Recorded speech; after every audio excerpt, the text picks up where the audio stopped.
What's up, guys? It's Beyond. I'm back with another video, and I'm back with my 2022 NASCAR Xfinity Series Nashville race review. Gonna be honest with you, this race did not seem all that eventful. Like, it had its moments, and I think the fact how hot it was, or how hot it is down there, I think played into the conditions and shit. But it seemed like everybody was kind of where they were, and yeah, so we'll get into that. Make sure to drop a like, subscribe, and turn on post notifications so you do not miss out on future videos and streams. Let's go ahead and let's jump into this. So Tyler Reddick driving the 48 car for Big Machine Racing. They had to change the engine out, and Edley Decker on improved adjustments would start at the back. We get the race going. Gregson, Berry, and Allgaier come off turn 4-3 wide. Small contact between Berry and Allgaier. J.J. Yaley, unfortunately, would have to go to pit early and then goes to the garage. He looked really fast in practice. Unfortunately, his day would be pretty much screwed early. Gregson Gibbs make a little bit of contact. Josh Berry with radio issues. Yaley does return to the race. Kyle Weatherman pits in stage one with potentially something broken in the car. Dylan Bassett slow on the racetrack. Justin Allgaier takes the stage one victory. Trevor Bayne second. Riley Herbst third. AJ Allmendinger fourth. Austin Hill fifth. Josh Berry sixth. Ty Gibbs seventh. Brandon Jones eighth. Sam Mayer ninth. And Noah Gragson in 10th.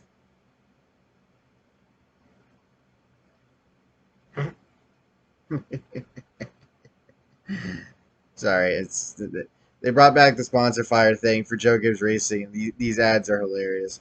But anyway, several speeding penalties handed out under this set of cautions, or under this caution. Sheldon Creed, Landon Castle, Daniel Hemrick, AJ Allmendinger, and Kyle Sieg all got speeding penalties, and Jeb Burton equipment interference. Alex Labay had a feeling like his alternator belt was broke. As you can see, AJ Allmendinger on the ground outside his car, exhausted, with ice under his foot. He'd mentioned on the radio, and perfect timing, because this is where I have it in my notes. He needed ice for his right foot after the race. Broadcast said he was blistering.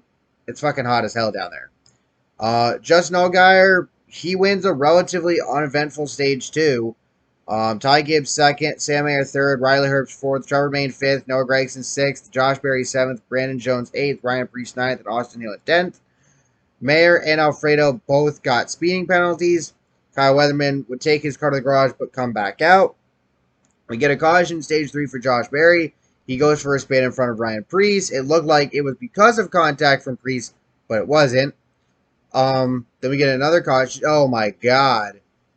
Riley Herbst being taken by EMS, probably to the care center. Jesus, he looks fucking beat. My god.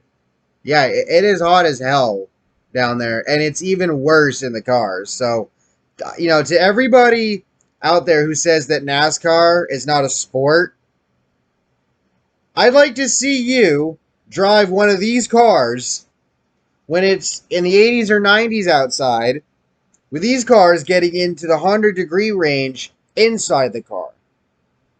And then say afterward that NASCAR is not a sport. Try it. See what happens. I know I wouldn't, because I know better. Ha. But anyway, the spin for Berry was not due to contact from Preece. It looked like it at first, but it wasn't. Then we get another caution for a Jeffrey Earnhardt spin. Drivers would pit here, and basically, if you didn't pit here, you were going to have to pit under green, most likely later on, for gas. Trevor Bayne and Ryan Preece both got penalties. Bayne for equipment interference, Preece for equipment over the wall too soon. Then we get a caution, literally one lap after the restart, for Sheldon Creed and Jeb Burton getting into the wall in turn one, courtesy of Jeb Burton shenanigans, and Creed was not happy about it on the radio. Joe Graf Jr., with nowhere to go, gets involved as well. And what sucks about this is that not only did it end his day, but it ended a day where Graf was actually running between like 15th and 25th for the most part throughout the race up to that point. In fact, he spent a good bit of time around the top 20, if not in the top 20. He had a damn good car. Was it going to get him the win? Fuck no. Was it going to get him a decent finishing position? If not good, when you look at that car, outside of the Cole Custer win at Auto Club, because, that was Cole Custer in the car. For Graf, you would have had a pretty damn good finish today, potentially. Unfortunately, because of somebody else's mess, he's done for the day. Creed asking for a truck to push him off the wall so he can get away from it and also get his car refired.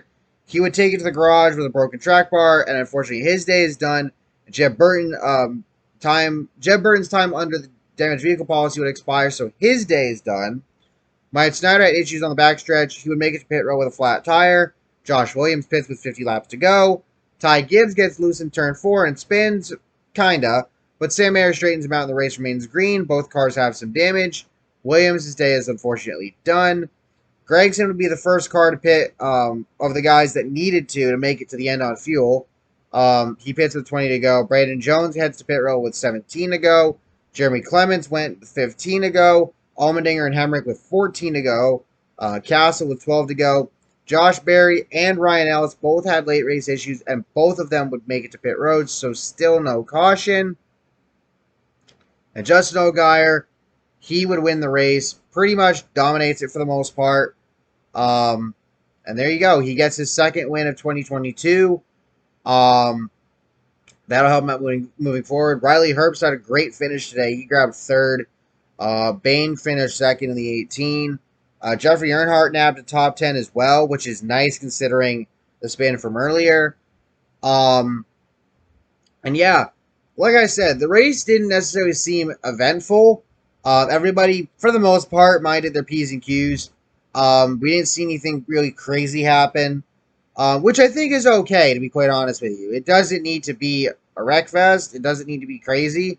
And yeah, that's pretty much it. So with all that being said, thank you all for watching. Hope you all enjoyed. Let me know your thoughts down below. I will catch you all next time for the Cup Series race review tomorrow.